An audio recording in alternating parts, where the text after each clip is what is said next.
আমাকে ফোঁড়া উঠেছে, ডাক্তারের ডাকি। ডাক্তারবাবু, ডাক্তারবাবু।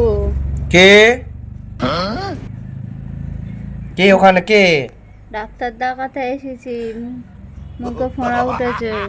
যাও, চলে যাও, চেম্বারে গিয়ে বসো। ঠিক আছে। ডাক্তার কি যেন বললো, কি যেন একটা বললো যে চেম্বারের উপর দিয়ে বসতে।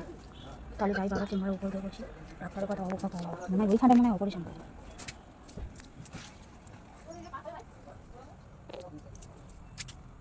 কি হলো, এখনো পর্যন্ত এইখানে বসে আছো? আজও অশিক্ষিত মেয়ে তো। আমি তো আপনাকে বললাম চেম্বারে গিয়ে বসতে। হায় ভগবান, ওকে বললাম যে আমার চেম্বারে গিয়ে বসতে, ও আমার সে মলত্যাগ করার চেম্বারে গিয়ে বসে আছে।